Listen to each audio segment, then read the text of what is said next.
Law of attraction. I haven't found a bigger and a more successful scam in the history of the planet. Actually, there are, but law of attraction comes in the top few. Now, this is going to trigger a lot of people, right? Because many of you believe in the law of attraction with very small evidences to show for it. I want to tell you why certain successful people believe in it and why there are a lot of unsuccessful people that still believe in it and have gotten nowhere. Find out in this video. See, there are a lot of things I've really wanted, and I would consider myself a persistent, driven person. So there are a lot of things I've really wanted, and I haven't gotten. Right? These are things that I've wanted with all my life. And there are things that I've not wanted, but accidentally gotten. For example, we didn't expect to get published by Bloomsbury, right? When we wrote Pajama Profit.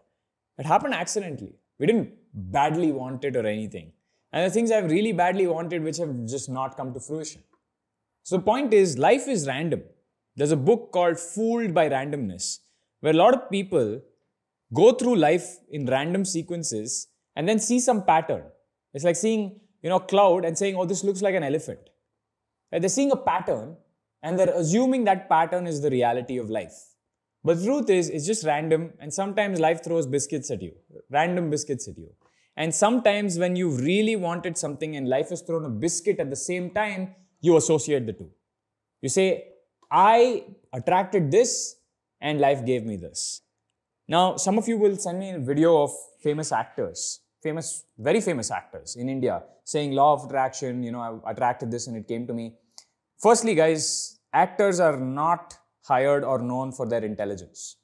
Actors are known for their looks and possibly their acting skills. But intelligence and critical thinking does not come in their school of thought. So please do not send me videos by actors and say, see, he got successful and attributed law of attraction. Elon Musk was successful and did not attribute the law of attraction. What you're pointing out is rare exceptions. And I'm also pointing out rare exceptions. Elon Musk, Warren Buffett, whatever, who didn't do law of attraction. Now, the general law of attraction simp might have the argument that, oh, they were actually attracting things. They really wanted things. Well, the truth is, that's very generic advice. If you really want something and you work hard for it, there's a much higher chance that you'll get it. This is so obvious. In college or school, you want to get 100 on 100. Now, if you study every single day, you really want to get that 100 on 100, maybe to impress your parents. You study every single day. You do the question papers every single day. Obviously, you're going to get a much higher score than if you did nothing, right? This is an obvious thing. I don't know why there's a book about this. But the problem I have with the book is that it's about thought and not action. You think, I really want this. I tell myself I want 100 times, but I don't put in the effort. And I don't think I've seen a single example of somebody who's thought about it, really is attracting something and not put in the steps. Right? And the minute they put in the steps, you can't really call it the law of attraction. It's just hard work, which is not a special rule. See, there are millions of people right now using the law of attraction, just thinking about it, trying to attract it, and very few that are successful. We look at the people that are successful and say, she did it, he did it. But the thing is, this sort of thinking has a lot of survivorship bias. We are only counting the successes. We're not counting the millions of people who've tried it and failed. When you're trying to do a study, you can't just look at the successes and ignore all the failures. Because there are plenty of failures. And we need to sit and ask the failures, how hard did you try? And poor people, we pass them off and say they didn't try hard enough. They didn't think about it hard. They didn't attract it hard enough. That's such a cop-out, right? That's an easy thing to say. This reminds me of college, right? There was a kid next to me who just didn't do well. And the teacher said, it's your fault. It's just pretty stupid, right? It's an easy way to say, oh, you didn't try hard enough. Or, that guy, he did it perfectly. That's why he's successful. It's called survivorship bias. Instead, you have to look at the entire sample size and see, did everyone succeed using this? Or at least a good chunk succeed using this? Or is it just like 3-4 exceptions? Because truly, there are like maybe a handful of exceptions who have claimed law of attraction helped them and also got successful. So I want to tell you a science concept here, right? The difference between causation and correlation. I want you to take a situation. Maybe Ram went to the park, okay? And in the park, he fell sick. We don't know. It looked like COVID symptoms, but he fell sick. Now, would you claim that all parks cause people to fall sick? No, right? Whereas tomorrow, say, Raj went to a place where there was a lot of COVID. Maybe he went to COVID center. Maybe he went to Wuhan when COVID just first started. And he actually got COVID. People tested him and it was COVID. Right? And then he fell sick.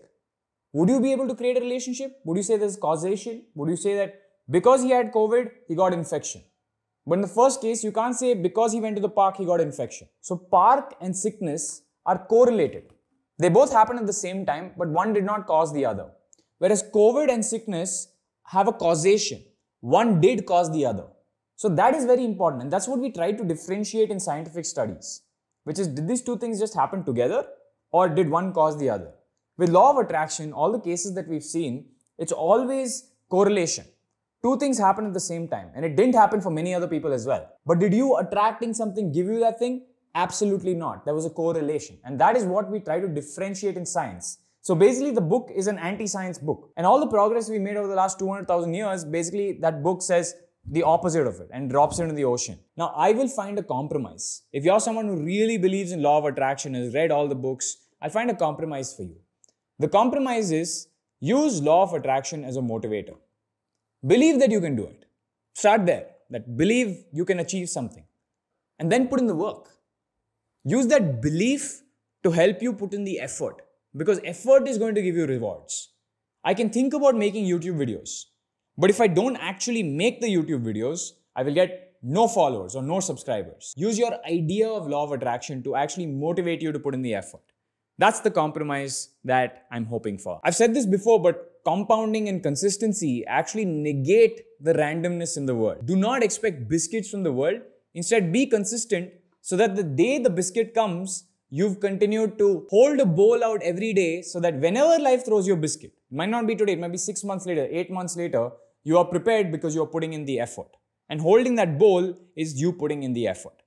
That's all I got to say for this video. Bye.